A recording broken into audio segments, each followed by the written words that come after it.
Yo, what it do, man? It's your boy Smooth, a.k.a. Mr. Do What It Do, a.k.a. Always on the Move, and this is episode 71 of the Phone Home Podcast. What's up, man? It's your boy Tuba Never Second, man. Just left the joint out of Gula Could Never Die Alone. It's your boy Tuba Live. Three, what's happening with you? I'm glad to be back. Hey, shout out, boy. I appreciate it, boy. Glad to have you back, boy. You know who it is, though. It's 83, not the number, but the name 3, God 3, stay on the shoulders, man. What y'all boys up to? Hold on. This nigga Dink does not have on Chiefs gear. What the fuck? And they actually look a little funny, don't it? It's kind of a little weird. Bro, I wear Chiefs gear a lot of the times, not all of the time. You heard me? Yeah, that nigga clean and still don't look right. That's crazy. Clean today. Yeah. Hold on, I be clean in the Chiefs gear. What you mean, homie? Yeah. Nah, you do. Hey, Chiefs got the cleanest fit. Man, I don't change my Chiefs cooking apron right now. They ready. Let them cook. Let them cook. You heard me? Shit. Man, it's your boy, Jumaine Jupiter, Eric. For all your mental health needs, visit myconnectcounseling.net. Again, for all your mental health needs, visit myconnectcounseling.net. Episode number 71. Legendary Trent Williams. Legendary Hall of Fame career. So let's have a legendary episode, man. You know what it is. Praise to the Most High, man. This is dog Darrell Tarantino, a.k.a. Terrell Wheels, a.k.a. T Wheels, a.k.a. T Wheels on the tank, a.k.a. the Carabledada, a.k.a. the Iron Fist hitting you harder than ever. Coming at you like that there, man. Shout out to all the fans. We be the heads of the Cool Cat Clan. Yes, Hersky. Yes, sir. Yes, sir. It's your boy Big Dad live from the loft. Let's get it. Episode 71. Let's run it. 71. Yes, sir. Yes, sir, man. Is generational wealth really generational? You see, the Lakers just sold for $12 billion. And they got a lot of people in the uproar that, you know, the Jerry Buss family decided to sell. But when is it the right time to sell? Well, hold on, how long? So the family sold, but Jenny's still part of it. Well, she kept her little small portion. Yeah, but it's the overall picture. The overall, yeah. Man, that's crazy. I mean, shit, when the right time to sell. 12 billion? 20 That's million. generation. That's generation. Oh, hold on, my bad. That is Hey, the I think you got a point though, Dink. That's generational right there. You got a point though, Dink. How many generations do you want to say? Like, it's over. God damn. billion? It's over. They did it. No time out. At some They point, won. you gotta take profits. Hey, damn. I listen to Market Mondays every Monday, and my dog Ian Invest, right? My dog Ian, he always say, at some point, nigga, you gotta take the profits. Nigga said it did what it's supposed to do. What else do we go from here? Where else? We won. Like, We that. won. We up. You know what I mean? 12 Billy? Hey, some niggas said Billy talk, Billy talk. You know what I God mean? bless the dead. We beat them. What, QC sold his company for $300 million? Like, 300 like million. what? Yeah, like, it's over. Hey, Smooth. What's up, bro? Was it 12 or 20? It's 12. 12. Okay, yeah.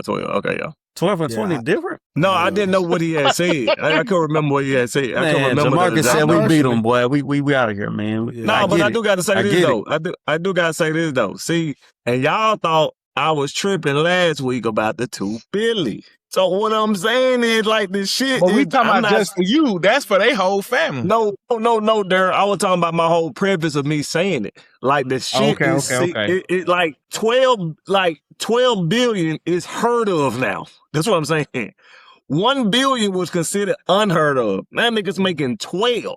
So I ain't saying that I still didn't overdo it. I'm just saying that was I had a legitimate. That's what I'm saying. I feel like IPO'd at $1 trillion company. that's a crazy. legitimate say $2 billion now, because it's like shit. The shit seem like it's attainable. I ain't saying I'm unattainable, but shit. But anyway. So when I think about that, anyway, just in cause Jenny Buss, she kept her share or trying to. I think she's in some legal battle or something. I can't remember. She is. Yeah. So I don't know if she got if she ain't gave it up all of it yet or whatever, but. It's just, with that going on, that's just showing you that, bro, we might not have the Kobe's and shit no more ever again. The Tim Duncans and shit ever again. You don't think so? What about Wembanyama? Well, I mean, No, I ain't talking about skill-wise. the question is more so about No, generational wealth, though. yeah, the question well, about, yeah, well, my bad. think- but yeah, I the think- question is generational. My bad. I was getting out. That was off subject. Yeah.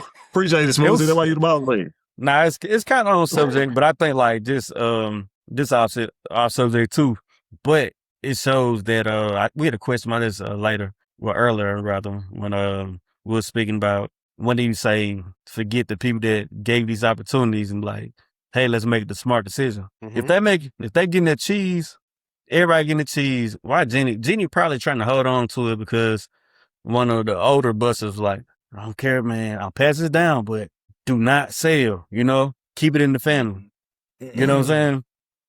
It remind me of it remind me of Pascagoula when, I don't know the ins and outs, but I know, boy, now I ain't gonna make a joke about it, but they sold Jerry Lee's fairly quickly after Buddy went away, you know what I mean? So yeah, so how do y'all feel about generational wealth being passed down? I think people don't really realize like this stuff is work. Like, let's just take something as simple as a house.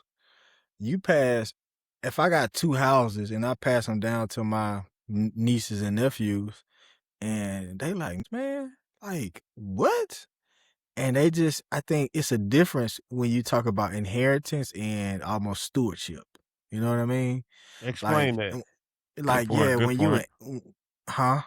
That's a good point. When you inherit something, it's like, I mean, I inherited. Like, I don't know. I don't have no emotional ties to it. I didn't work hard for it. I didn't, you know what I mean? In some cases, you didn't even see your mom or your dad or your uncle or your aunt work as hard as they did to maintain it. So, but it's different when stewardship is more, like you connected to this. It's like this is the thing. This is how we eat. And I think that is harder to teach on generations and generations and generations, right? Especially if you like the family ain't aligned with that. So that has to be actually groomed in a family. And also, I don't even think it's more generational as far as the like generational wealth. It has to be generational teachings. It has to be generational grooming. Over time. Look at Willie O.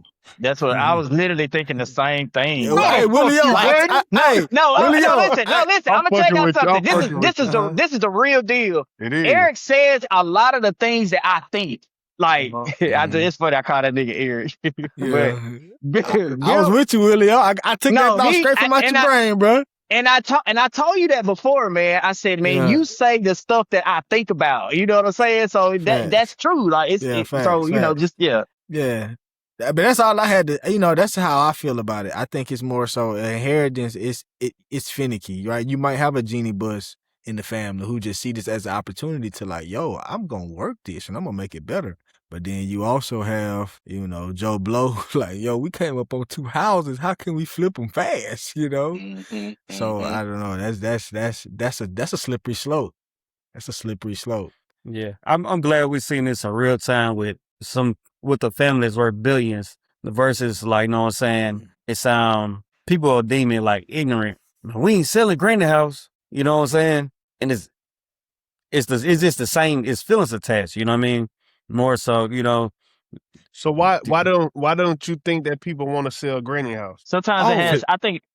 My bad. Sentimental value. Oh, my I was bad. just about to say that. You said it again. You did it again. Sentimental value. Oh yeah, go ahead, Willie. My bad. I don't want to take all your took ideas. the word. You took it out my mouth. You took the words. Like I was just gonna say sentimental. Y'all know what I'm trying to say, man. That's a double pause.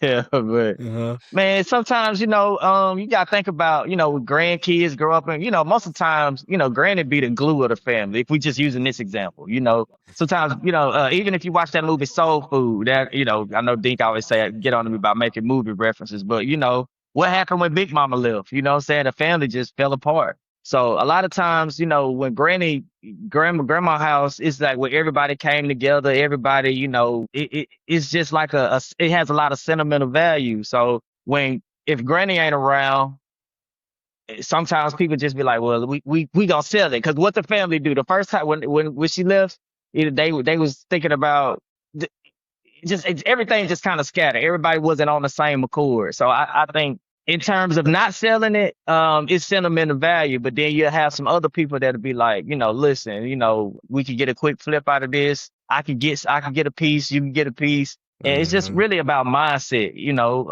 not to just ramble because I know that's what I'm doing, but that's my little 2 cents about it.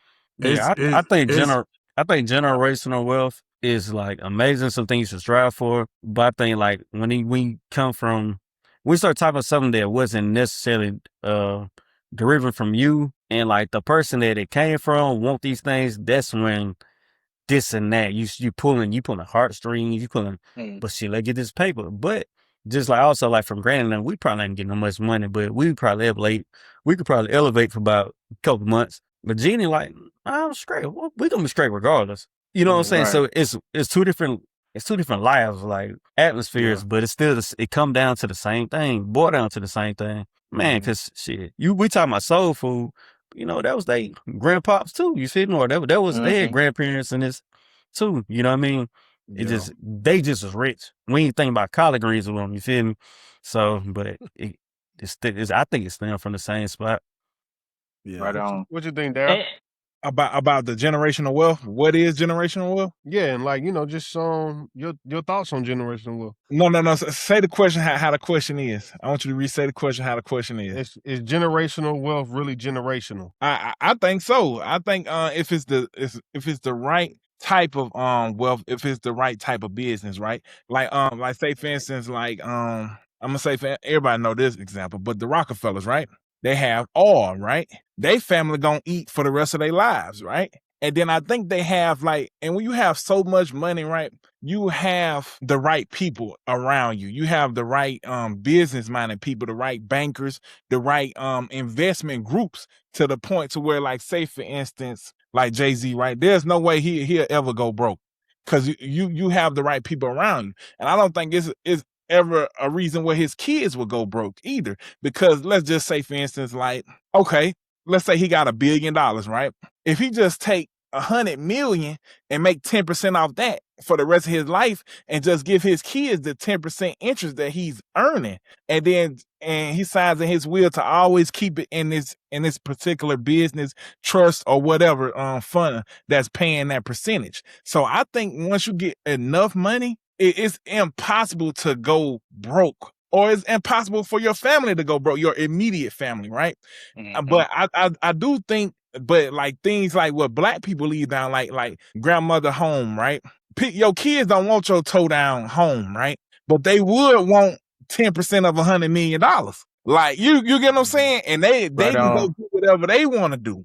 And so, or if it's like a particular business, like you said, the Lakers, who wouldn't want the Lakers? It might be a point to where basketball becomes obsolete, but then you will just transfer that money to what's hot now, whether it's soccer or any other sport. But I think generational wealth is essentially generational if it's enough money. Like $1 million, that's probably not generational. 10 million, probably not generational, maybe 2 to 3 generations. But like when you come to the 100 millions and the billions, I think you can make that generational. So what I'm hearing is what generational wealth is the real bag is teaching your family. That's what it is. How to manage money, where to put it, how to, right? Because so the flex is not leaving my kids 500 million, a whole bunch of money. That is a flex, right?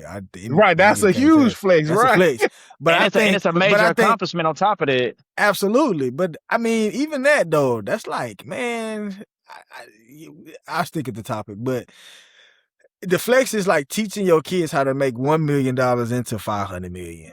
You know what I mean? Like, so that's like teaching them how to fish, versus leaving them a bucket full of fish and telling them to go, y'all eat up. You know what I mean? That's what I think. Because like I could tell, like just use me. Let Dink. My bad. Speak. Hey, but that's crazy. Y'all talking about granny house, like them going through that shit like as we speak. That shit crazy. I mean, I ain't gonna go into details to tell all the business online, but my folks trying to keep granny house. Let that bitch go. That bitch on a Martin Luther King Street. That's all y'all need to know. Cut that nigga out, dog. What the property value so low on that, bitch? Hey, but you know they do gentrification too. So, But hey, it's gonna take a while. But gentrification is that people always bring that up. This nigga think is crazy, bro. Ain't just like everybody going around looking for hoods to revamp that bitch. It got to be a certain reason to come over there. You know what I'm saying? Like, for instance, like what in the neighborhood where I work at is it's a Title I neighborhood. But the school is a Title I. So the houses ain't all the best, but now they got all type of big houses being tore down to make huge houses. But that's because that bitch right there for the Beltway. Like it's 12 minutes away from the metro, 20 minutes from DC. So yeah, we gonna revamp this. And I'm gonna revamp Jackson, Mississippi. Like where that leads bitch to? Them Martin Luther King Street. So ain't nobody come over there. But anyway, but just with generational wealth is like what Bill said as far as the teaching. But not only that though, I think what people to realize, like, even I think Bill said this, but then like emphasize is just like it's getting somebody basically the next generation a head start. right. Like it's getting them that like people just like I know it ain't a lot of Trump fans. I ain't no big Trump fan. I ain't no big politician. I ain't that, but they do scrutinize him for saying that like, oh he talking about he rich and his daddy left him $1 million. I'm like, that's what you're supposed to do. Yes, that's what you're supposed to do. And he turned that bitch to an empire. You know what I'm saying? Like right on. Your president. Right on. Right on. Hey, that's the best position. Nigga took $1 million president on y'all bitch. You know what I'm saying? Like I never could understand the scrutiny of that. I never understood it. I mean, I understand the racist aspect that they say. It's about how you talk about it, bro. But I get it, I bro. also think it's a mindset as well. It's hard. It's funny. But yeah, they talk about the way he talks about it. It's not even how you talk. I mean, shit, you rich. How you gonna? I mean, honestly though, if you rich, who gonna tell you how to talk though? Like honestly, cause you trying to get where he at. I mean, I'm just being honest. I ain't on nobody's side. I'm just saying like, yeah, I don't think about people, if you was in those jeans too. I think Trump was like, I ain't gonna say cool. People fought with Trump until he became president and started expressing things that we didn't think about. Anyway, we get off this. You're right, because I already said, I know Donald Trump in the white tee, your white ones. Conversation is money, Nick. You want some? Who said that? We don't know nothing about these niggas that get money until they start expressing their personal life. Then it's okay, damn. Yeah. That's personal views, yeah. It is what it is. But yeah, so that's why I just think generation wealth is. I think it's just basically putting your kids or whoever ahead of where you started at. Like Bernie James. Like they call him a Nepo baby. I'm like, I don't understand why y'all hate on the man for being a Nepo kid. Like that's what anybody would do. I would do the same. Right, you think I'm gonna make my son work, but he in back his head, he going to that league. Like it is what it is. You know what I'm saying? I think he's I don't think it's just to kind of expand off, both of y'all, you could like just kind of reiterating what Bip said, like, man, you could leave somebody a bunch of money, but if they ain't got the mind to keep it, like it ain't gonna matter then. And something that I thought was since we talking about generational wealth, there's actually a verse in the Bible, and if I'm not mistaken, it's Proverbs 13:22, and it says, "A good man haveth inheritance, he haveth and leaveth an inheritance to his children's children." So the Bible kind of already talks about generational wealth in a way right there. It's talking about like leaving an inheritance for your children's children. That's like not just one generation, 2 generations. So like, correct. I think that's kind of interesting that we even expanding on, there, and that is even in the Bible. So like, not to sound all biblical or whatever, but that is what's there, so it's kind of cool that the Bible kind of reiterates, something to strive for, but yeah, I think it's more about the mindset that you teaching your children. Like, I think on 2 separate things, though. The kids have a responsibility to preserve what their parents built. Exactly. That's what I'm about to say, so. I don't think so. I don't think it's necessarily. I don't think it's necessarily generational wealth. Generational Why wealth. Not, though? I think generational wealth is put in position, they'll be straight no matter what they do. Yeah. Generational wealth. Look, I think, all right, I put it like this. This is how I think about it. Like, Connect Counseling going to be multi-billion. We're going to be in all states. We're going to take that shit international. If my kids don't want to do that shit, I am okay with that. Like, because they don't even have to touch that money. You know what I mean? My goal is, like, even if, let's say that dream doesn't happen like that in this lifetime, but if I just leave them insurance money, right? Like from a life insurance policy. My goal is, I done taught you how to flip this shit. Go get it. There you go. I don't give a damn what you do with Connect Counseling. Like, actually, I think that's a prison for a child. Like, that's actually diminishing their dream and not allowing them to see the world and change the world in the way they see fit. Man, You know? that's crazy that you ever said that, man. You Going thinking back that to a too? movie. No, I actually wasn't. But going back to a movie that I saw, it got Sandra Bullock in it. I don't know if y'all seen this movie called A Proposal, but he was working for Sandra Bullock as a editor or something. I can't remember. But his dad actually wanted him to take over the company. And he didn't want to do that, for what he had his own reasons, he had his own dreams. His daddy kind of felt like, you working for this lady that's kind of beneath us. And, that's kind of what I took from the movie for his dad's character. And he was like, you need to stop playing and come take over the role. I mean, take over your, earn your, because, when Sandra was coming to see his family, she was like, who are you? You know what I'm saying? She seen that, they had all this wealth and, they had all this land and stuff like that. And she was like taken aback by this dude who was actually working for her. But he actually, in the scheme of things, had more than her. But he just didn't want to take over his father's business because he was like, that's not what I want to do. And his daddy was pressuring him. So Well, I thought that was to cool. play devil's advocate, because y'all preaching and shit, but the parents should feel away. The parents should definitely feel away if you done did 50 years of work and the child don't want to do shit. Nigga, why did I have you? Why did I have you? For you to just be like, fuck what you doing, Pops.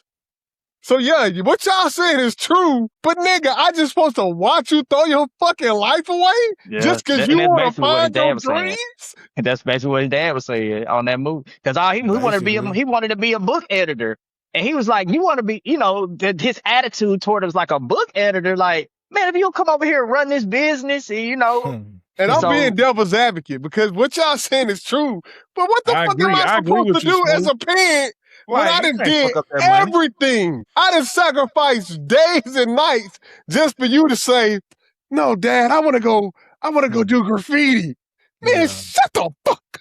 And mind you, but that's your dream, though. That's your dream. You know what's so funny? Really do that. That devil advocate. That devil advocate. I understand what you gotta. You gotta write the feel the way you want to feel. And I ain't trying to be on my Connect Counseling shit like Bill. But at the end of the day, he ain't like the nigga chose to be here. You know what I'm saying? So he still got his choice. That's the point, though.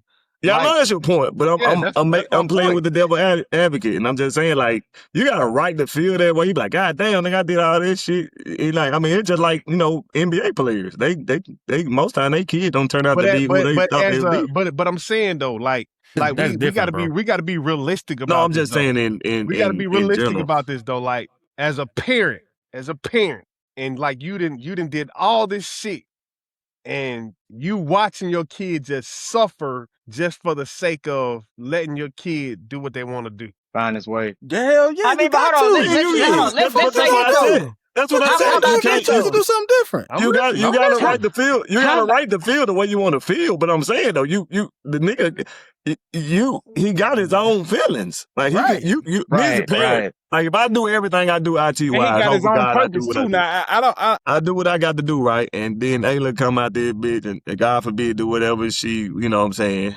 I got to live with that. Even though I'd be very disappointed, but like, damn, I did this and for you, but then they she human. Like, you can't even be disappointed also, though. You can look at it like this. That's against the point though. You're really not a failure. It's just everybody got their let me go real quick, bro.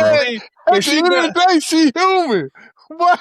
I want to see this conversation in 16 fucking we gonna have that combo. But my thing is, like when you say the graffiti, right? the graffiti, that's cool because maybe his dream and maybe his purpose in life is to be an artist. It's to draw on buildings. That don't necessarily make you a failure. But what I think is like, okay, like say for instance, Michael Jordan's son, right? That's the perfect example. That's what I was thinking about the whole time. Like, even Michael Jordan's son, he can go snort as much coke as he want. He still can't fuck up the generation that generational wealth that Michael Jordan I built. get what you're saying. I get what you're saying, but how does that make Jordan feel when he put his head on a pillow? Does he feel like, damn, I did all this. I did all this.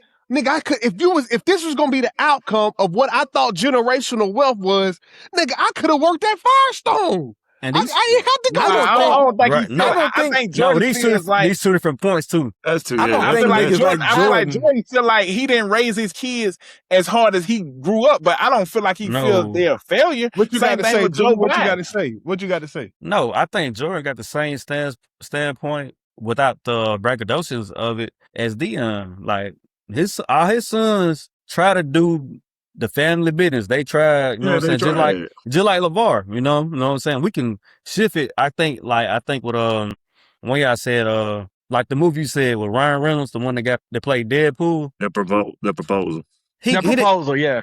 Ryan Reynolds played Deadpool. So, yeah. Okay, Yeah, my so bad. he stemmed away from the family company. Like, he didn't even want the cheese. Like, he just wanted to be his own man, gets to be an editor without no part of it. It's like, damn, you working this hard for generational wealth. Then it's like, what is generational wealth? If my seed don't even want this, like, dog, That's what I'm saying. But hold on, I might as well buy 3 yachts. Like, what we doing? Look at it this way, though. Listen to this. I want to cause this you said something about it too. So this nigga Lonzo Ball just said this. He literally just said this a day ago. He said, now this is after LeVar Ball, they family set for life. This is what the fuck Lonzo Ball just said.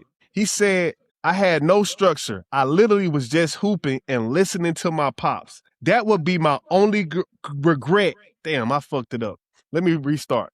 He said, I had no structure. I was literally just hooping and listening to my pops. That would be my one regret, taking control of my career earlier. Lonzo regrets not taking control of his career as a rookie. So your pops did all of this. And you mean to tell me your one regret is not taking control of your career early? What is the career without LeVar?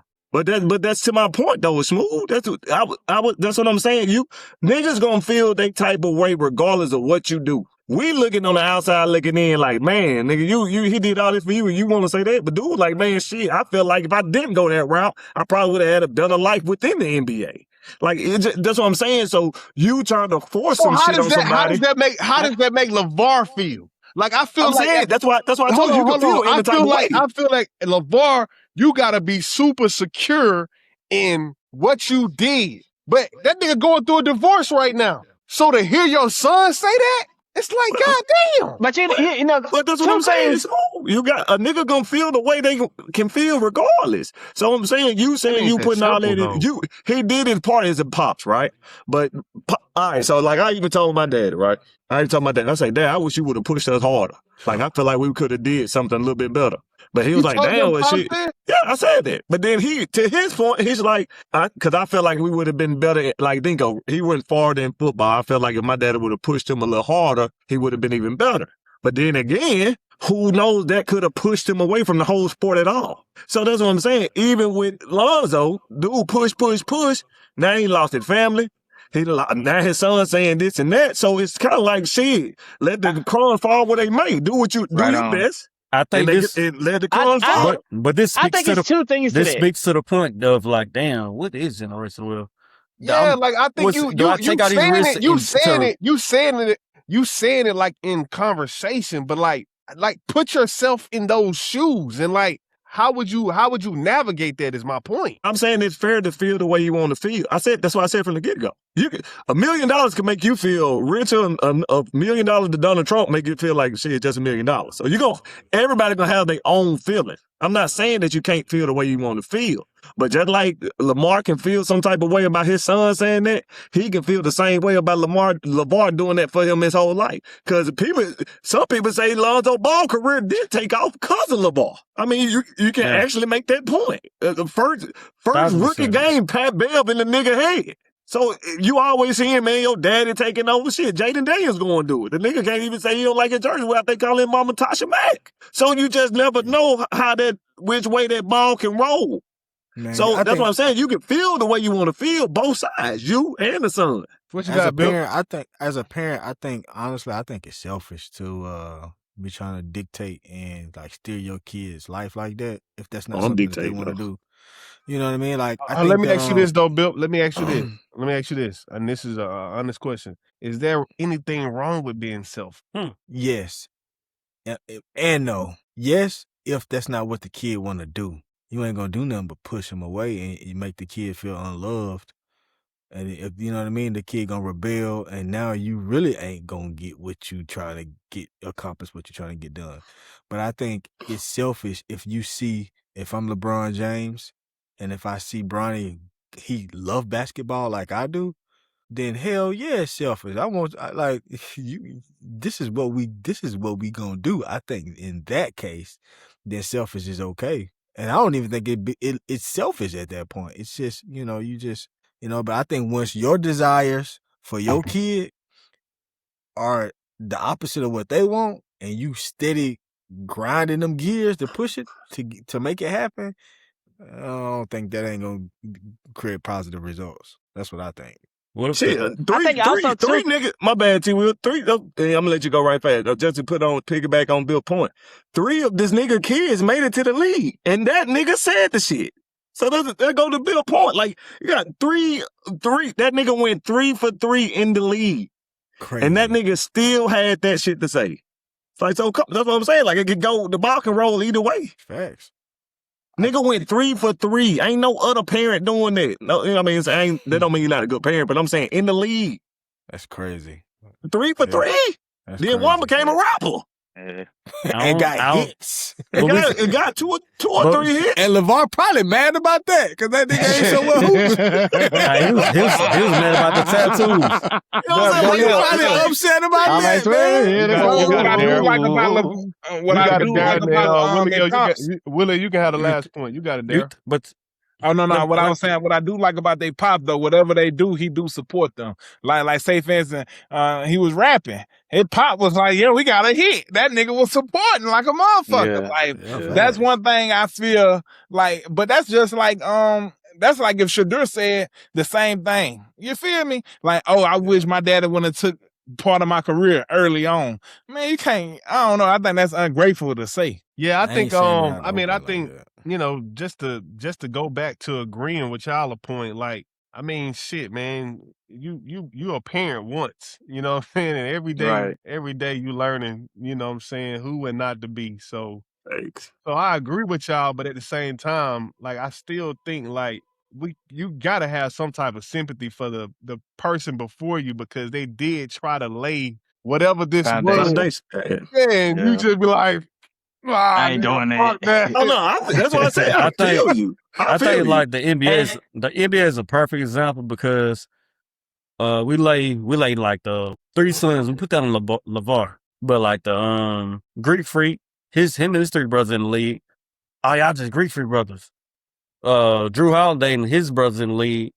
Y'all just Drew. You know what I'm saying? They gonna put on somebody. JLT it, brother. JLT it, brother. Yeah. Not talking about 3. I just go on 3 because BB3, the BBB. BBB. Yeah. Willie, you got last point? I think there's 2 things to that. Going back to that clip that we seen of Shaq, where he was basically telling his son, are you sure you want this? And I have heard, where people they say, I did this for the family, and then you had a family turn around and say, but we never wanted that. We wanted you. We wanted you. You wasn't there for me, Dad. So that's one thing. That's the first thing.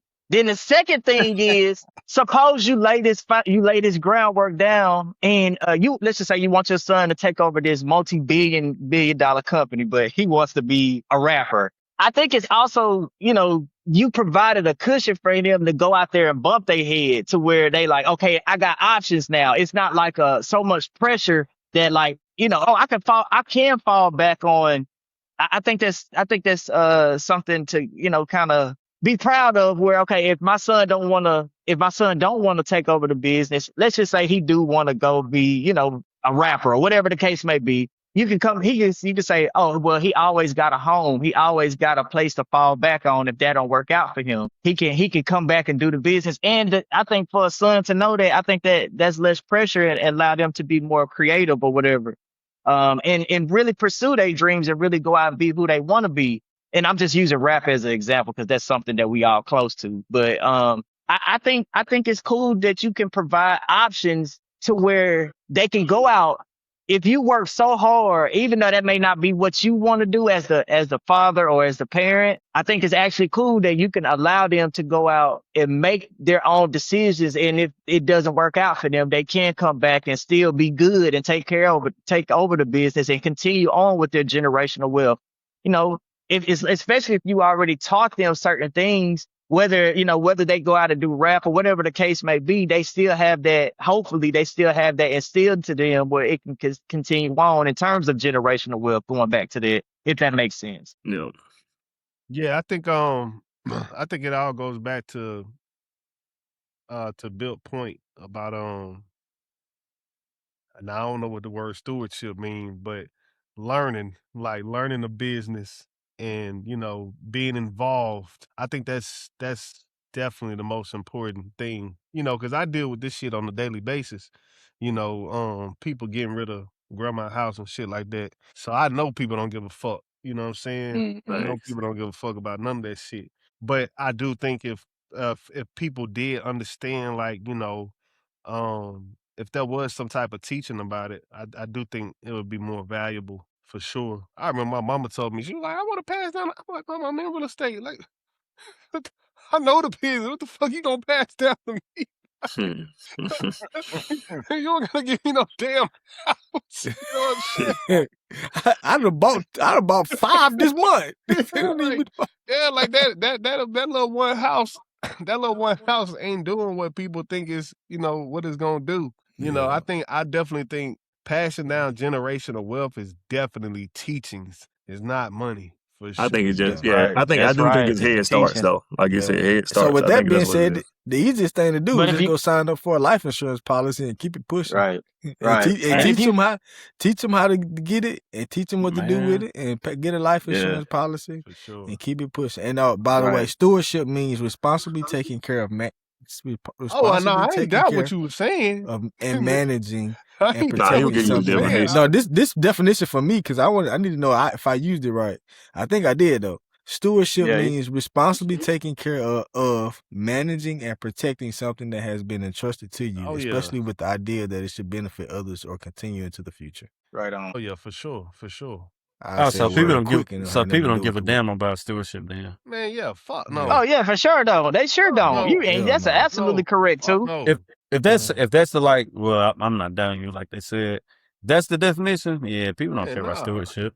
Nigga, And what you eat don't make me sick. Right. And I think that more At has the to end be of the day. taught. It has to But be that's more the thing though. taught. I think that's that's like the whole point of the conversation. Like, damn. Yeah. But you can't. I don't think, man, we all individuals, bro. I don't think you're gonna get somebody to eat your shit. You know what I'm saying? Yeah. Like, I don't think that's Mhm.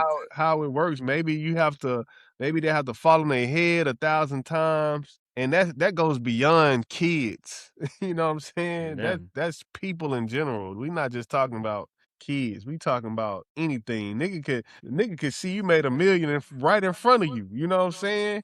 And see, that could be your closest partner. And the nigga down the street, he gonna want to learn how to do that quicker than your partner. You know what I'm saying? Right. That's Yeah, 'cause everybody some got people- their own motion. Some Everybody got people their own think like motion. that was that ace to stay on the side of that hotel forever, the Hilton to fly forever. somebody, the next person hearing like, man, all right, give me the money, man. I'll do something else. Right. Wow, I don't have to put much effort into, you know. Yep. Just And like that it could be more about being short sighted and have long term thinking. You know, what you think about McDonald's. That's something that's gonna go on forever. And I don't know if y'all ever seen that movie, The Founder, but Yep. basically those two brothers, they it's like they almost was kind of short sighted. So They were short sighted that a person came in from the outside and finessed his way into their system and took it from them, and he was able to profit. I think his name is Croc or something like that. Mhm. And he even said, it's so crazy about it. He said he made a point about the name. He was like, McDonald's. It sounds good. It sounds so homey, or home, like it's just made for big business. Basically, is what he was getting at. And he said, I try to envision that with my name, Croc. It just doesn't sound good. So like, you just got to have the vision, and which is already hard for other people if it wasn't given to you. That's one. And then number two is, I think it's more, it boils down to teachings. I think the inheritance is not just necessarily handing somebody a bag of money, because you could give that's that old saying the old people say, a fool and his money may part ways. But if you teach wisdom, that you have a better chance of keeping this thing going forever and ever. I think it's more about the teachings instead of just giving somebody a bag of money. Because like D said, you can give them a head start. I know I'm rambling. I'm gonna close it out. To give somebody a head start, but if they a fool, then what? They pants on the ground. Yeah. College football, man. College football. It was just announced today Cooked. that the SEC, they announced a rule to keep players who went pro from returning to college. But I don't know what that means for the rest of the, college football landscape. But how do y'all Explain feel? that. How do y'all feel about It's college cooked, Darrell. football? That's all you need to know. I seen Buddy from the Nigga, Browns. y'all told me to explain this shit. Ain't let me Yeah, explain. Oh, my bad. I seen it. My bad. So now we're in a situation where, college football players are basically being able to go back to, well, let me take that back. Let me rephrase that. NFL players are now being able to go back to college if they have eligibility. Well, hold up. So, it used to be 4 years, but they graded that 5th year. So now they got that 5th year, remember? So basically, if you went, let's say you got one more year left, but you went, because it used to be once you signed the agent, you couldn't go back. But now they gave that loophole away, not loophole, but they uplifted that rule. And so now it's to the point where niggas is actually in training camps. And if they don't even make the 90-man roster, they can go back to college. And so that's what the big fuss about is like, damn, you can get the training, get all that shit for, training camp, all that. And if you get cut, you can still go back to, one boy going back to LSU. Well, going to LSU because he was playing with Lane. He was playing with Lane Kiffin. So now he going back to get a DN spot. I personally, The tight end. He's a tight end or DN? Yeah. Tight end. I personally What you say, think it's bullshit. Like, to me personally, like, Rich route. it's bullshit that you can't go back to college. Right. Me personally, like, nigga. Are you saying that it's bullshit that you can go back to college, or that you're like, damn, you should be able to go back to college? I'm trying to see where you go back to college. Oh, okay. Nigga, you been in the league for 3 weeks. What the fuck did that change? You wasn't good enough for the league. So I feel like, shit, nigga, if you have eligibility left, if you did not use all your eligibility in this current climate, why can't you go back to college? They doing it in the basketball. So why the fuck you can't do it in football? Well, just because of one person doing it. What is the difference in 3 fucking weeks, Dink? Let's be real. What's the difference in a month? What is the difference? Other than them niggas saying, nah, bro, you ain't even, you're not even too old. Right on. Well, Can they still take advantage of the NIL? Well, that's the main purpose. That's the main purpose of why niggas want to get back in school. But all I'm saying is, what are you gaining? The pushback. The niggas in the NFL coaching college niggas coaching the NFL. What the fuck are you taking back that's taken away from college football? So advantageous, basically. Like, Yeah, what's the I- advantage? That was you. I That don't was think you nothing basically wrong asking. with it if you Me put it either. that way. I I don't don't see, think man. nothing's wrong with it. Man, that's been such a bottleneck system for so long, Right. man. Let them kids do what they need to do to get paid. Right. I Right. don't give Make a, I don't money. give a damn what they do. If you go to the pro, you don't make it, go back to LSU. Sign up, go enroll in class, nigga. I'll be in trigonometry on Monday morning, nigga. It don't matter. You It's probably like, ain't gotta do that, to be honest. right. Like, man, You what probably the finish with like, school. bro, I just think man, you got these guys who's policing these kids who don't come from where they come from, they're making the rules. They're trying to make rules for these kids that don't understand them. They never did. And it has been a money grab for the longest. And now whenever the kids try to get paid or try to push just have a little rights about how they govern their own careers, it's a problem. You getting all this pushback, and it's like, bro, man, the hell with all them old white people sitting in these offices making these decisions about these kids, man. Let them kids do what they need to do. And bro, and just imagine this. Like some kids probably gonna go back to college and try to be, you know what I'm saying, you know what? I need another year. But some kids might they might not want to listen to their agent or listen to people around them, but they gonna finally hear, damn, I ain't built for the league. But if I go back to wait, hold on, let me rock, smooth. All right, I got you. But if I go back to college for a year, shit, I could hit another nil deal. Yeah, And that's true. this could set me up. No, so not saying that all of them ain't gonna fare well in the league. They need another year of development. Some of them probably left too early trying to get to the league. But for the ones that not, but Tim Tebow ain't fare well in the league, but I was not saying they Tim Tebow. But hey man, give me another league, give me another year in college. Give me some more cheese. I might run up 2 M's. This gonna be beneficial for me and my family, you know? So let them boys rock, especially if they 21. I ain't saying that some of the kids not even 25, 26. Like these boys 20, 21, and 22. Right. Let them go play. Let them go play ball. I think it definitely should be an age limit. Like I do think like it should be I think it's a 23 limit. now. Yeah, I think it should be a limit. But like you said, if you under that limit, why the fuck not? Yeah. That nigga Bo Leach would have been out of there. I agree. Look, I can tell you why not. I just think I totally I don't disagree with what y'all saying, and you know, cause it sounds weird, cause I'm like, hey bro, get your money by any means. But I'm also, cause I'm also to the point like once you made your decision and you done had multiple times to make the decision, I don't think you should be able to say, oh shit. Yeah. Renege on it. Yeah. Not even renege. It's just shit. I ain't gonna make it here. Fuck it. Back to college. See now. That's when Two said that. That made me be like, nah, these. That's what I'm saying. Go Like, up there. like- Yeah, that's what I'm saying. That's what I'm saying. That's what I'm saying. To smooth and built. Like I get it. Yeah. The kids get their Hey. money, but then it's like, It get like that though. you also like. It's like somebody gonna take a hit. That's all I'm gonna say. Somebody gonna take a hit, and Who been taking the hit historically for the longest though? Come on now. ain't no historically because it just kind of starting to happen. But somebody gonna take a hit, Huh? and the person that's gonna take the hit is the 17-year-old There you go. that could have had a chance. But he also get 5 years too. But then again, it's like shit. Is he gonna get them same reps? Because if I'm a college football coach, if I'm Lane Kiffin especially, I just left a great team of Ole Miss to go to LSU. I'm not studying that 18-year-old that's coming out of here talking about he like that when I got a nigga that just got 3 weeks of training, already fully developed. My partner had to explain that to me because I didn't understand it at first. But he was basically saying like, you know, like this NIL and, you know, this transfer portal is hurting the younger kids the most. You know what I'm saying? And I didn't really think about it in that sense because I was like, well, you know, they still could go to JUCO route, this, that, and the third, which is true.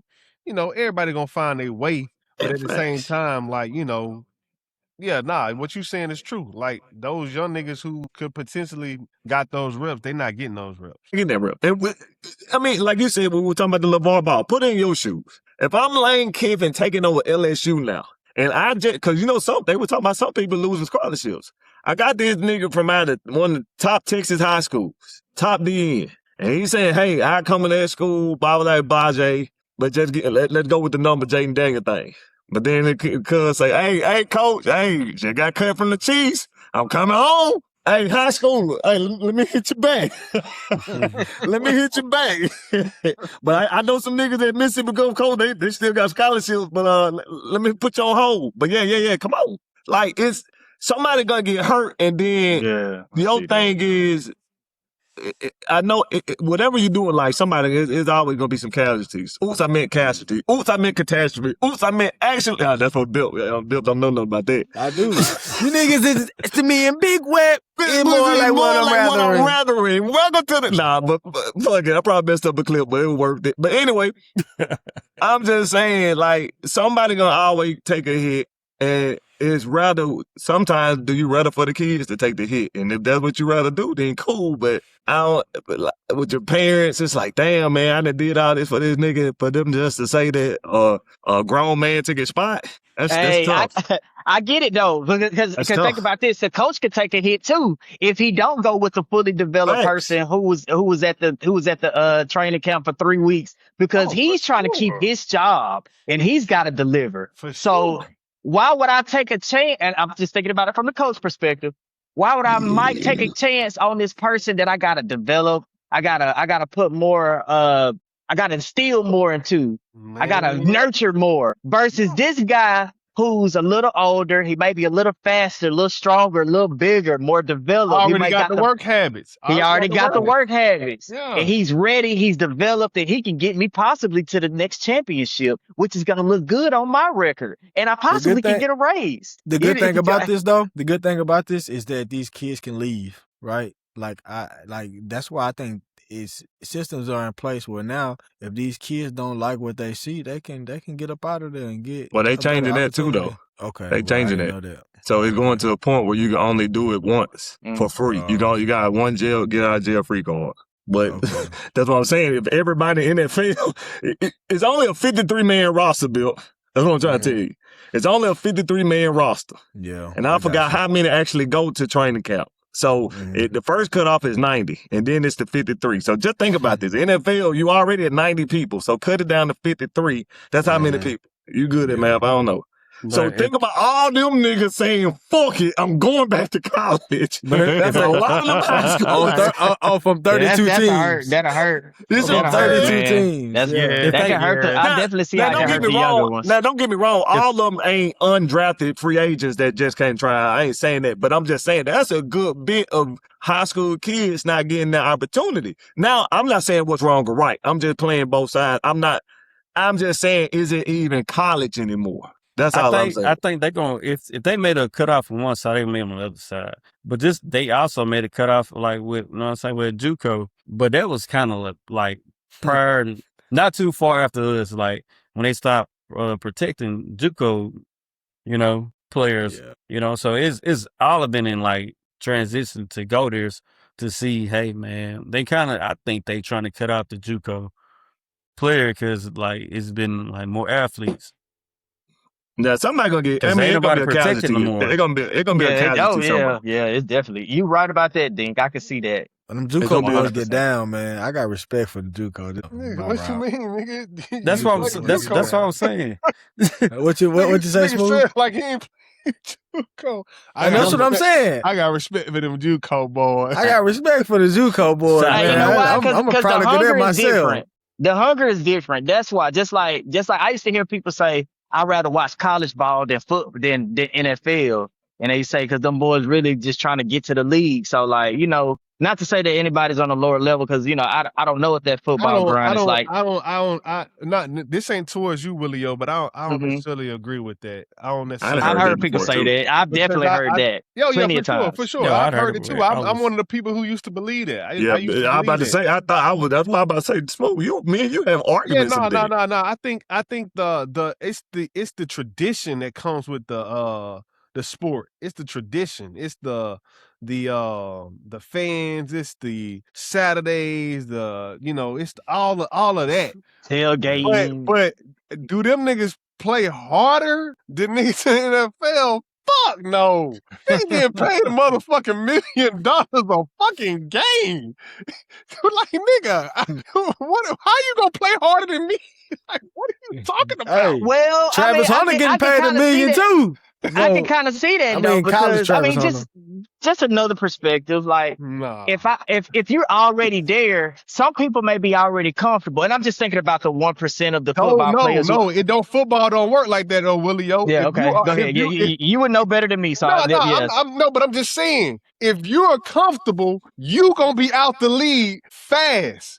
This, like Devontae Smith just had a conversation about this, and like, bro, there's a short leash in the NFL.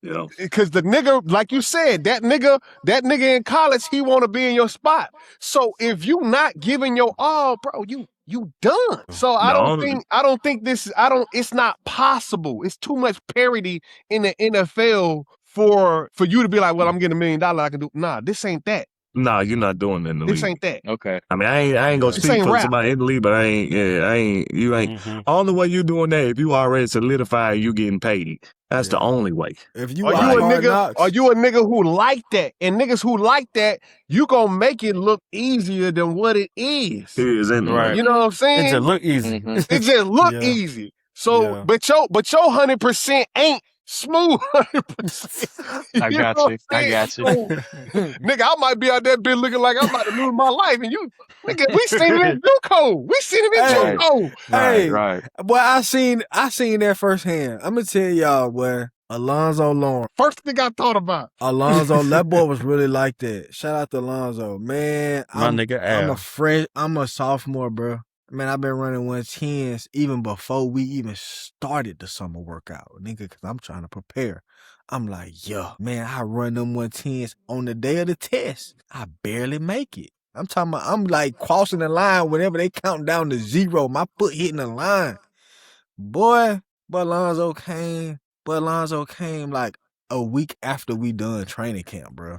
I'm talking about the season. We got our jersey numbers and everything. What?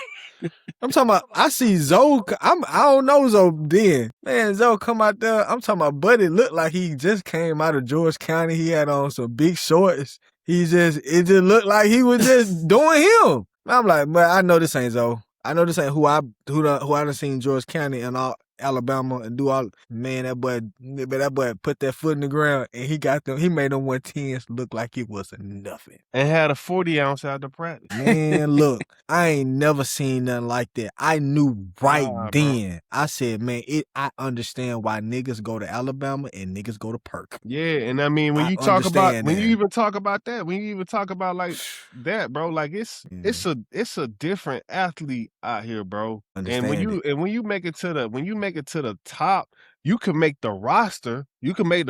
Granted, but them 22 niggas who on that field, bro, you can't out film that film. Yeah. They dogs. You can't out film that film, bro. They dog, and they playing fast. They running around. That man. Yeah, nah. So my point, back to my point. I think the pageantry of college football is definitely more valuable. But nah, bro. But with Smoke, to your point. Well, I'm gonna finish that point with y'all talking about the different athletes. It's crazy because even you talking about the different athletes, they be having like this in the NFL they got this ranking of your athletic scale, like how athletic you is, and we just cut a wide receiver that had off the radar, off the regular type of athletics, and he still got cut. So that just going to tell you how great, like how. Yeah, like the niggas on the bench are good. Cause listen to what you said. You said them niggas. You said those niggas in college want to make it to the league. Just imagine that nigga who a third string quarterback, and we know that Marcus Peters is making $20 million a year at cornerback. Yeah, I see it. I get it now. Yeah. I get it.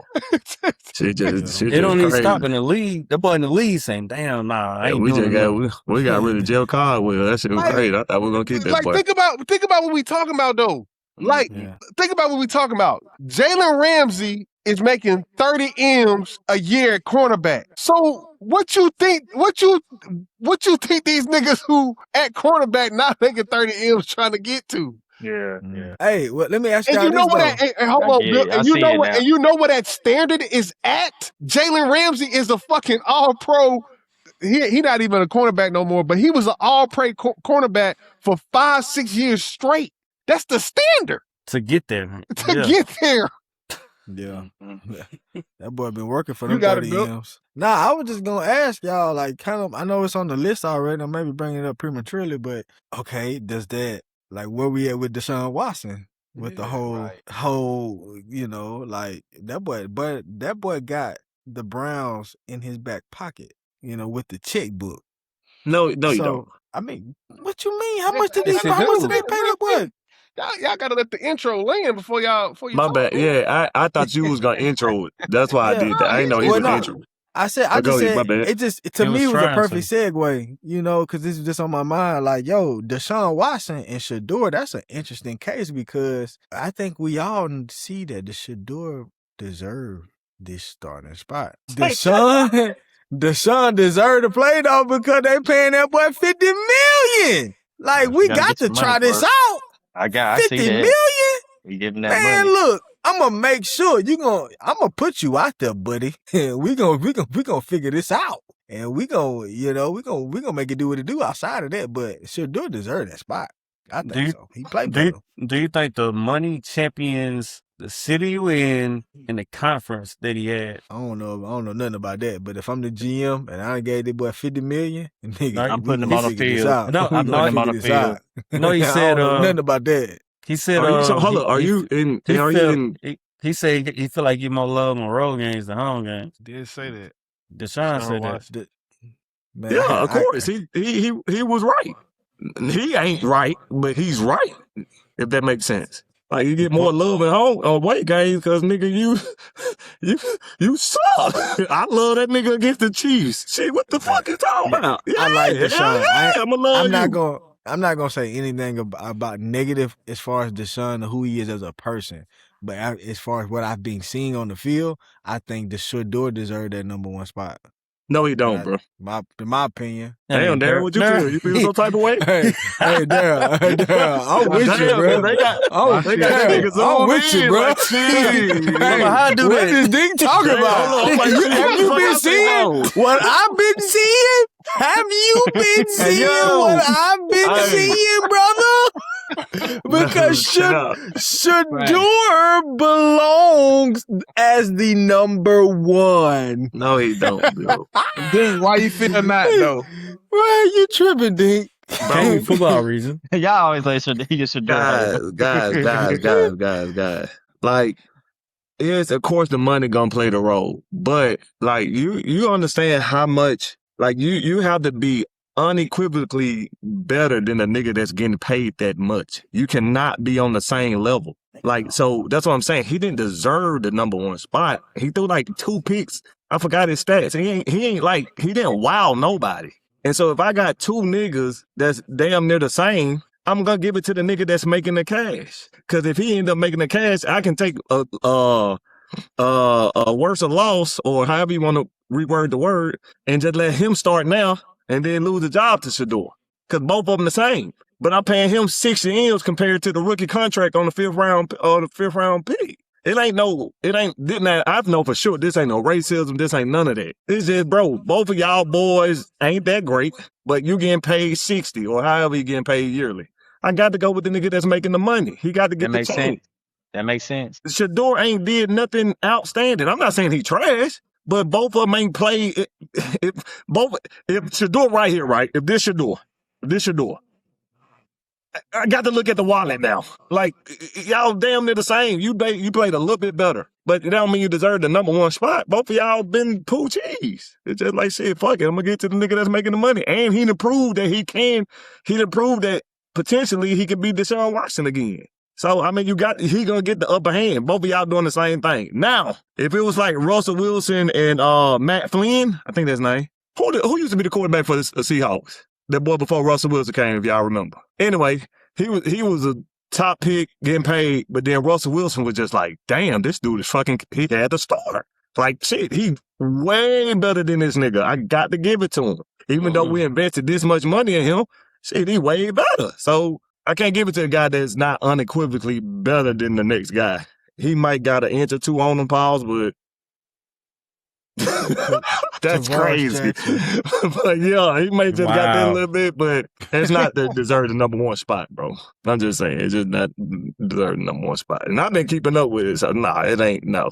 You got to be that much better than somebody that's making $60 million a year or however much his annual salary is. So if they both are making the same amount of money, who would you put on the field? Yeah, if they making the same amount of money and they both still playing the same way, I'm gonna go to the nigga that improved it.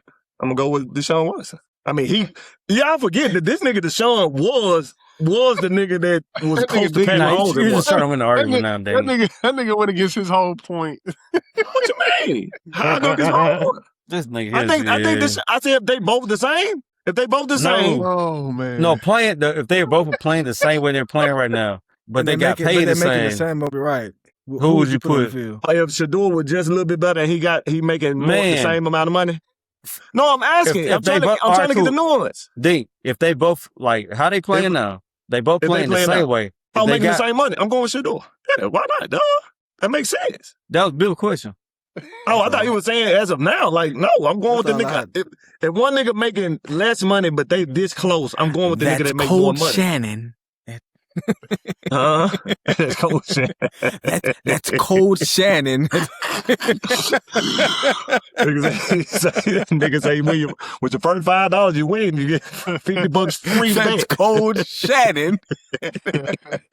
Hey. I don't know, man. What y'all think? I mean, am I tripping? I mean, I don't really got too many thoughts about it for real. I mean, I just feel like Shedeur a better player, and I think they could have made that money back with Shedeur. His jersey on sale. I think it's gonna be. I don't know. It's Danielson like it's a setup for Deshaun. I don't think he's gonna be there long. You know. I think it kind of felt like he was trying to talk his way up out of Cleveland, for real. Right. Then you know what? I'm going to put you on. We're going to start your ass, and we're going to get your ass booed out the league. Well, maybe they're trying to get some trade value. Maybe they're trying to get some trade value. You know, man, maybe. I was like, damn, Deshaun, man, that was cringeworthy hearing him talk on that interview, though, a little bit. I was like, bro, don't give him that. Don't give him that. He just kept going. Yeah, I think the Browns are a top 10 team that you don't play with their fan base though. That nigga Willie sleep. No, I'm listening.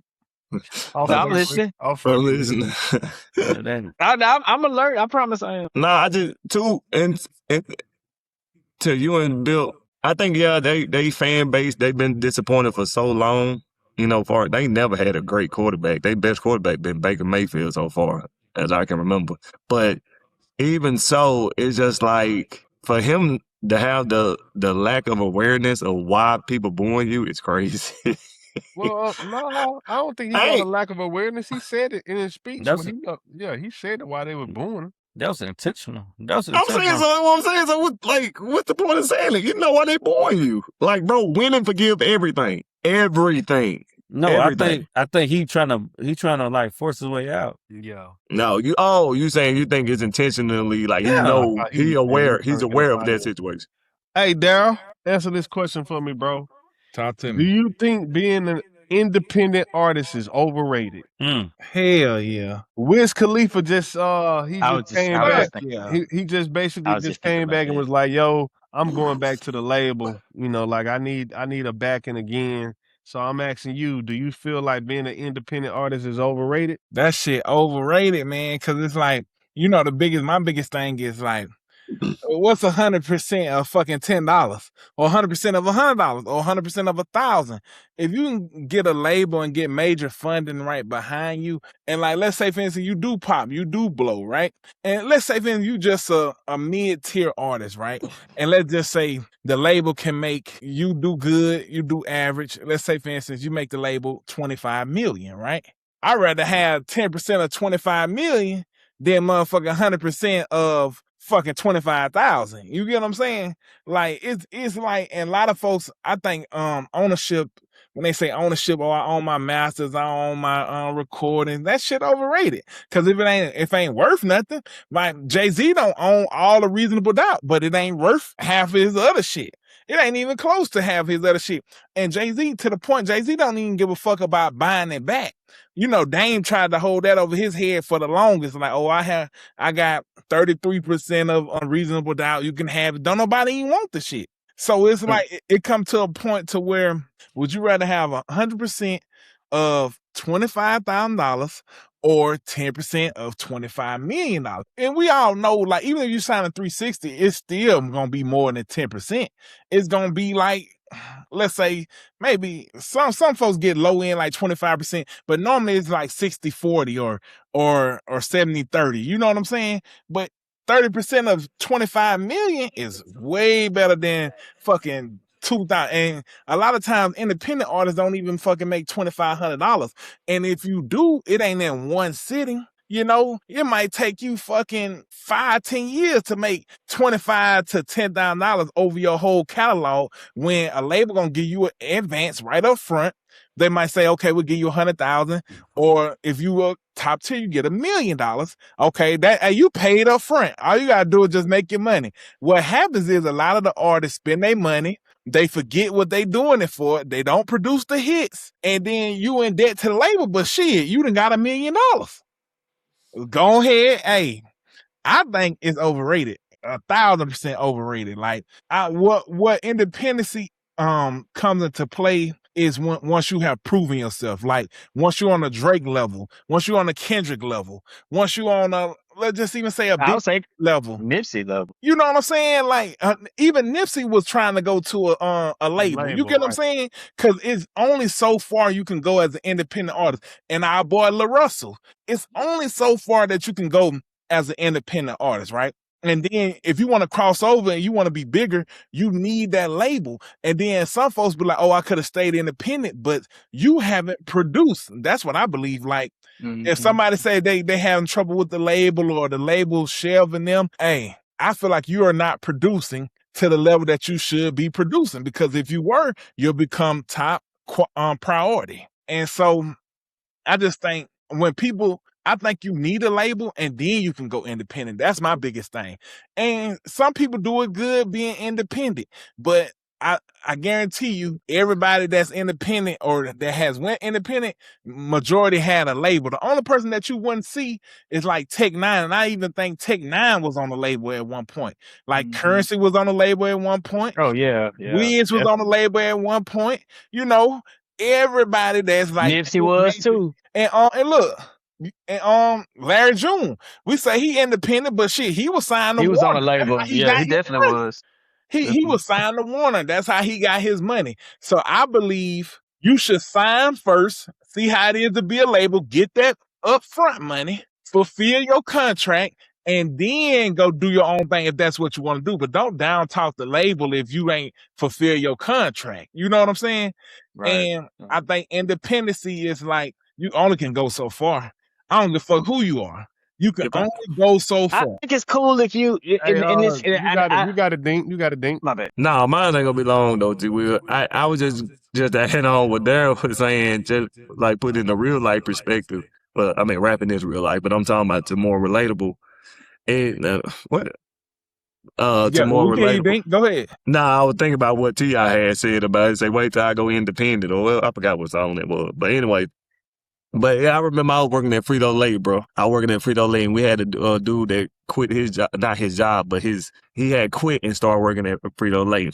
And it wasn't because of the money, but it was because of the money. So I'm saying that because I don't know if y'all ever seen like them bread trucks, you know, like the Sara Lee trucks, they had their own routes and everything. Yep. So dude, at the time, I don't know what year that was, they had to be 2017, 18, I don't know. I was at Frito-Lay, probably make about 70, 75, whatever. You know, he had his own, when you do bread, you have your own route. It's kind of like your own independent company.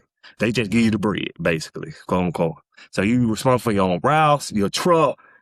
So he was making $220. And he was like, man, I had to quit. I'm like, bro, you making $220. Why would you quit? He say, bro, I ended up really want to make about 60 because I had to pay for my own insurance. He had to do wear and tear on his truck. He had to create his own routes and stores and his own inventory. If anything go on with inventory, he responsible for that.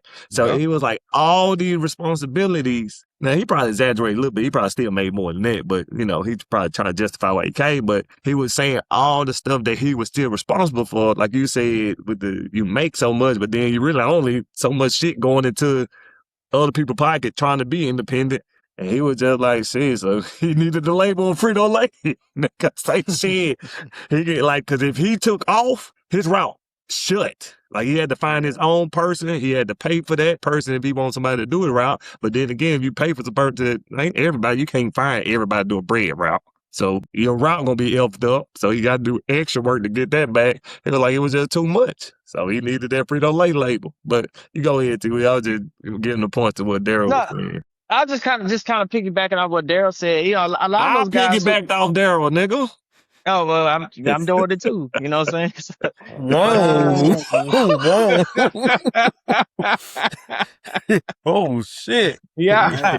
Y'all Go boys ahead, wild, Willio. man. Go ahead, Willio. You know what Yeah, you I think you're absolutely correct about, you know, most of those guys who kind of champion independence, they did start at a label. You brought up Currency. Currency was on Cash Money and No Limit at one time.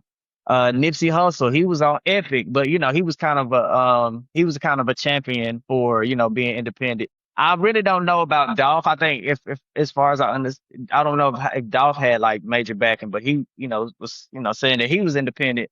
But I think, you know, in terms of, you know, let's just say one is able to build up, let's just say if you know, you really are, let's just say you truly are independent.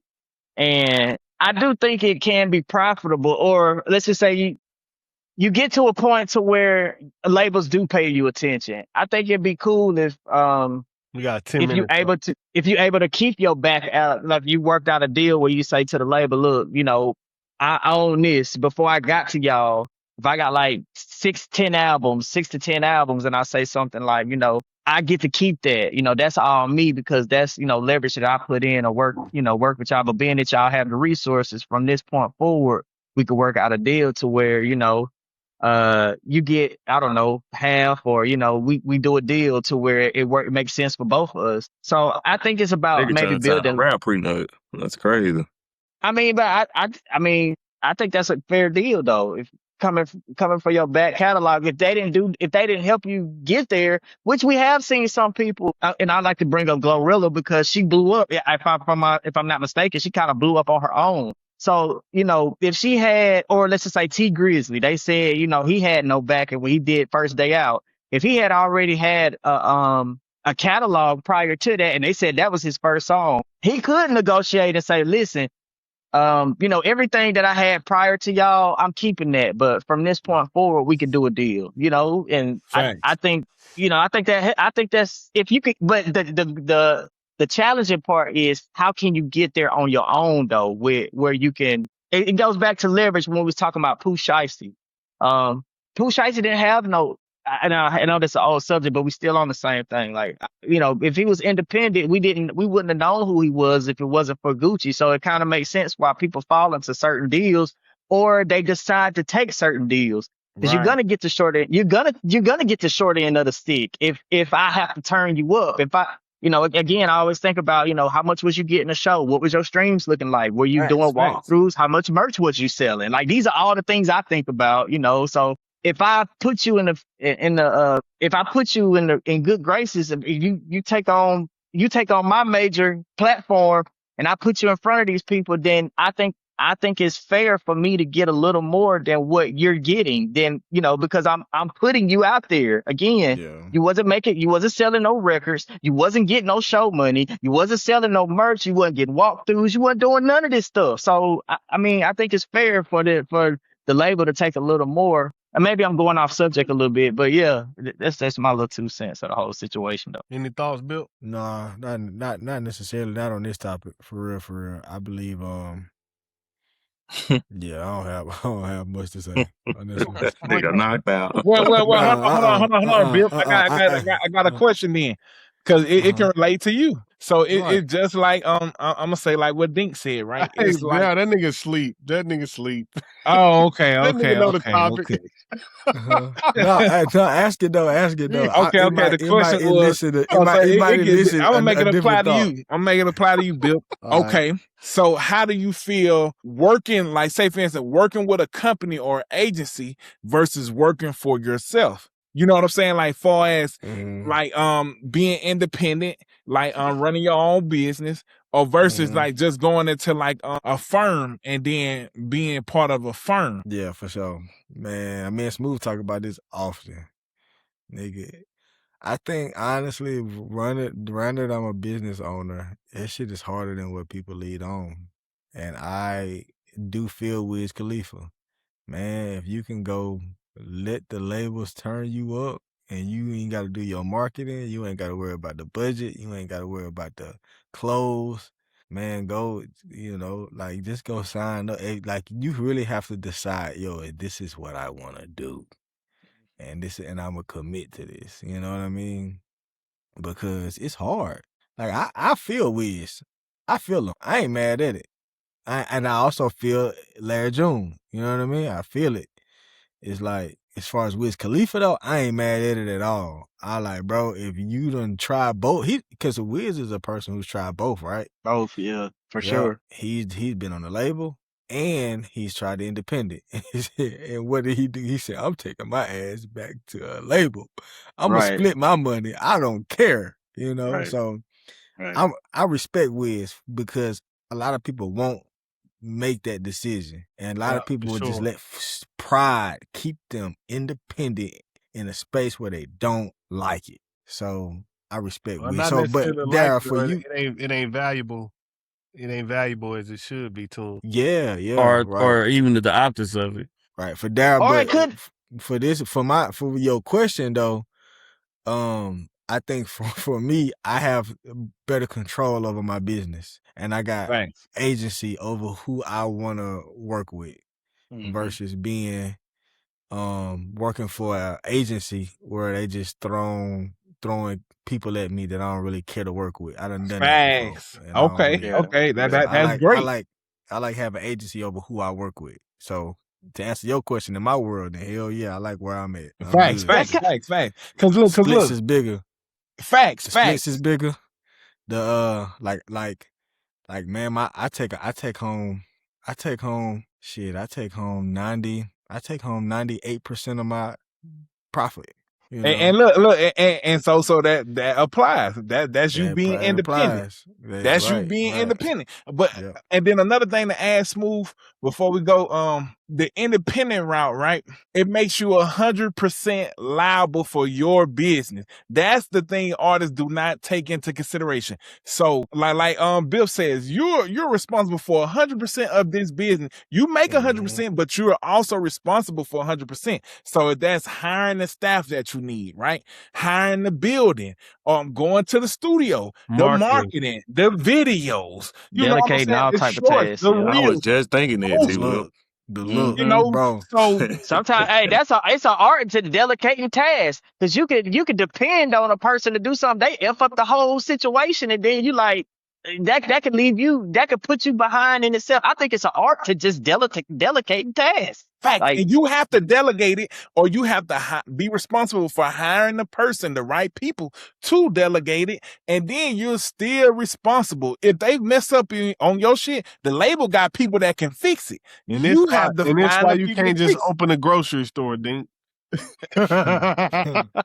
Okay, open up hey, grocery store.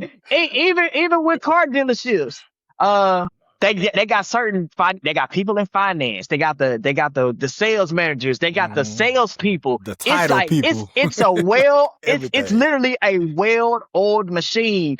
And if they feel like if they delegate a task to somebody in finance, and if they not doing right, you got to go. You know what I'm saying? And they until they can get this well-oiled machine back running right. So, man, I do understand what Wiz. I understand what Wiz going through. I ain't mad No, at I don't know what he going through because I've never been in that situation, but I can understand his thinking. But I also think about that episode on Wu-Tang Clan where I can see why people would want to stay independent, because there was an episode where this was before RZA got into the Wu-Tang, or before he developed Wu-Tang.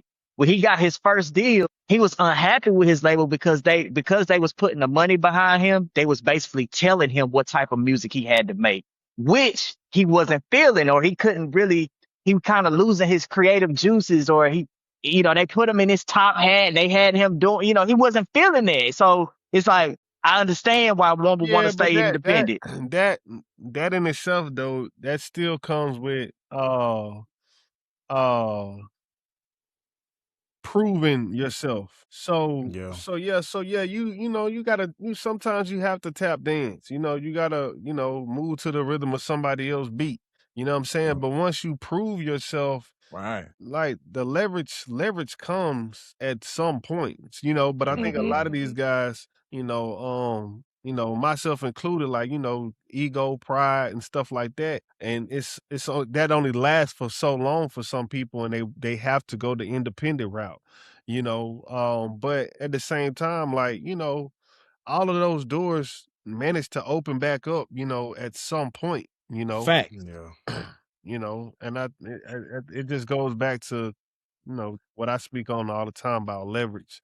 So you can get that as an independent artist, and you can get that as being on a label. It's just about the route you want to go to get there. And a lot of times, we will suffer. I think we want to suffer going the independent route and being a business owner and stuff like that. And that suffering ain't worth the pride you would have had to give up like you think it is. That's just my personal opinion. Hey, so Smooth, a great point. So before we deal, I got something I'm super passionate about, because he my dog. Oh yeah, we can talk about it. We gotta talk about that Stephen A. We got to talk about that shit, because that shit got a nigga hot. Because Stephen A. my boy. So if you want to set it up. Well, yeah. So basically, the NABJ group, they gave the National Association of Black Journalists, they gave him a so-called thumbs down award.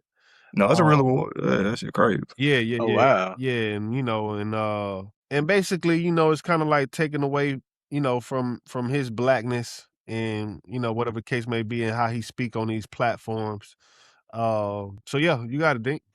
Bro, like, I think we were talking about this last weekend with black businesses and stuff like that. You're going to get scrutinized regardless. I mean, it was more detailed conversation than what I just said, but I know that point had came up. I just don't like We said it last week. Yeah, I just don't like. We would counsel each other to prove a point. Like it don't, but it don't make sense though, because they scrutinize this dude because his conversations about Jamie Crockett, his conversations with Michelle Obama, his controversy with Kyrie Irving and stuff like that. But then he do all this other black stuff like HBCU week with ESPN, never had it before. All the black people that were like, he took scrutiny for Ryan Clark getting fired, but he don't get the props for putting him on there, or putting Cam Newton on there, or Marcus Spears, or freaking Monica McNutt, or freaking who? Shannon Sharp. Michelle Abigail, I can't pronounce her name, but she was a basketball player. Like, there's so many black people that been on that show. Then they talk about, well, he don't keep the same energy with white folks, but then y'all talk bad about him with the white folks, but then ain't he the same dude that got rid of Max Kellerman? Ain't he white? Ain't he the same dude that was like, they say, oh, well, he don't say nothing about white folks. I thought, did he go crazy about talking about Tony Romo when he was on for the Cowboys for like years? He stayed talking about Aaron Rodgers and the COVID shit he did, and that was his boy. He thought, bad man, he stayed on Aaron Rodgers with the shit. Probably just as hard. Not, I wouldn't say just as hard, but just as boisterous as he did with Kyrie Irving. So I just don't understand because everybody say, well, he don't have the same attitude or the same perspective when it comes to black or white. But I'm like, bro, I just gave you plenty of examples of what he done did. And then they talking about, they go with Sabrina, what's the tennis girl name? Sabrina Williams. So her husband came on TV on his show looking for Stephen A. Smith.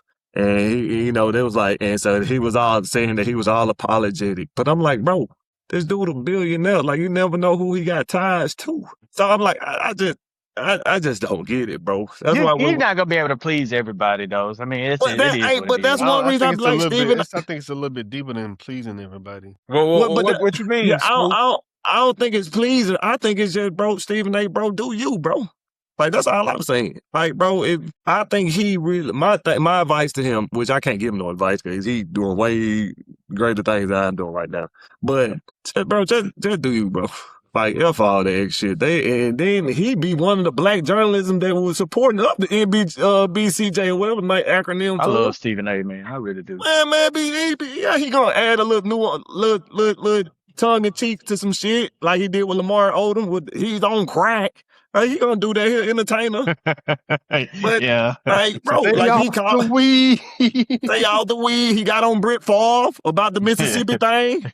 He was boisterous about that. I'm like, bro, like, I don't be getting that shit though. Yeah. That's why I was understanding when Bill was saying about the buddy from when he said this ain't no longer just a black thing. Because, like, bro, I'm getting scrutiny for y'all, and I did it for y'all, but then y'all say I ain't even black. Man, F it. Go around, bro. That's all I'm telling Steve A, bro. Do your thing, Stephen A. Do your thing, bro.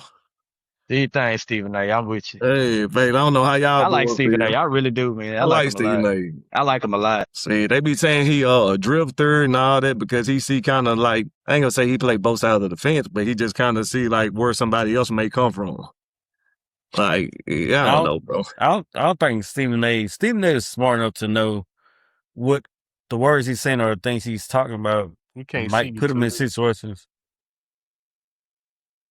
But why do you think he's smart enough to say that? I mean, do that. I mean, you ever heard Stephen A talk, bro? So that's exactly. I'm glad you said that because somebody else to try to make that same point. So I'm like, bro, so y'all actually think that this dude is really saying, hey, I'm going to use my power to kill black folks, but then keep some of this power over here just to give them a bit of white folks. Like, I don't get that. Like, what is he saying so articulate or so strategic to black folks to make sure they get put down that he don't do for white folks? Like, I don't see the difference in them. Like, I haven't. Like, bro, is he gonna talk more bad? Is his criticism gonna be more about black people? Yeah, because he's sports. No, I'm not saying that, bro. But I'm saying, like, you could know, even if you think you're right, you be like, damn, I know how people take this. Or to your camera off. Or, I don't know. We can't see you though. I know. Let me just shut up my camera on. No, well, my button camera on. You know what I'm saying? No, I mean, I wasn't trying to be disrespectful. My bad, bro. I know you're trying to get I'm gonna try to. I ain't know you didn't know you could. You know. Nah, it's just I know, and I know what you're saying too about maybe how he say some other things. Some like I still ain't seen the difference because I seen he went in on Aaron Rodgers when he talking about he lied about COVID. He went in on Tony Romo constantly talking about how bad the Cowboys was and the quarterback play was. Like, he stayed doing it. Like, I don't get it. He always talking about how Jerry Jones is friend, but the Cowboys fucked up. Like, he always promote black coaches. He always put that out there. Like, why is it outnumber blacks in the league, but ain't that many black coaches? He always did that. Like, I don't understand what more the dude got to do. Agree with everything the black majority say? Is that what got him against? Because he don't agree with everything? Which is crazy to me. I don't know. It's crazy. They be trying to call the man Officer Tatum. I'm like, God damn, man, ain't even that far left. Like, what y'all be doing? But, man, that's a good point you bring up, though, Dink. I don't know. That's a good point. I don't know enough about it to speak on it, but that's a great point. I think that's interesting, though, if, a black organization is giving him this award. Like, I think if you ain't got nothing positive to say about it, you just keep it like they tell us at school. You have nothing to say. That's what's keep it to odd yourself. to me. I mean, to their defense, he ain't the first person they did it for. They had some other people they did it for before, and they did it to organizations. But my thing is, somebody that did a lot of stuff for blacks, like far as within his realm, but just because he don't agree with everything you say, or he done it may look like he go more in on black people, because the only thing he really said about Jay McCrockett is that, bro, you keep talking about what Trump ain't doing. These people they want to vote for you. They want to see what you doing for the people, not what Trump not doing. And that's what his big thing was. And they were like, oh, he ain't for black folks. It's like, this is like, what? He was just making a point. So I don't know, man. I don't know, bro. I don't know if y'all got too much to say, but that's just how I feel about that. Stephen A, bro, do you, bro? Do you, bro? I'm your biggest fan, homie. I'm with you. Bro, and I know my camera ain't working, bro, but nah, man. That wasn't necessary, bro. What they did to Stephen A. Smith, man, that was out of pocket, bro. Out of pocket. I know Stephen A. say some bullshit about black women sometimes, but I'm about to say lay it down, but he speaks that way about everybody, though. He kind of keeps it fair. I think he's fair across the board, yeah. He trips sometimes, though. I'll be the first one to say that, but to give him that trophy, man, come on, man. What we doing, the man? nigga gonna trip sometimes. Yeah, he gonna trip sometimes. The nigga talk like 90 hours a week, so he gonna trip sometimes. Like, I ain't saying I agree with everything he say. The nigga talk 90 hours a week. I think he tripped. Yeah, but nah, sometimes, you're Stephen A. Smith, man. Like, sometimes, like, bro, you gotta, even if this is your point, you gotta, like, you know what? I can't say this. I'm Stephen A. But at the same time, at the award show, we had an award show, and this is like to conglomerate people. Nah, man, come on, man. You damn near shunning him to like put him outside. Like, what if he never speaks good or highly about our culture again? Like, he get called Uncle Tom because he said he always look for ways to make his bosses more money. He got called Uncle Tom for that. He said because if he make his bosses more money, I get more money. I'm like, what's wrong with saying that? I don't want to make your Uncle Tom. They called a man Uncle Tom for that. He said that was like a slave He basically mentality. saying I scratched they. Yeah, I mean, I get it. He said I scratched their back, they scratched mine. So I mean, whoa, I ain't saying that. Wait, I ain't gonna say no scratch back, but that's just like if you're a car salesman. Ultimately, that is what it is. Like, I was about car dealership. If you sell so many cars, you're gonna make the sales manager and the store manager and the owner of the business a lot more money, and in turn, you get the 10%. They might bump your percentage up. You know what I mean? In terms of and that really happens in that business. So yeah, like, nigga went from selling freaking Toyotas to like, nah, bro, we want you to sell these Cadillacs because you can sell. Like, you're gonna get more pay, you're gonna get more percentage. I don't know, man. That's almost in any business, though. Y'all niggas better be glad I got these glasses on, because I done fell asleep like 3 times. Man, this point, this point made. This point made, man. Yeah, man. Phone home. Y'all can't up on the buffets. Water. Yup.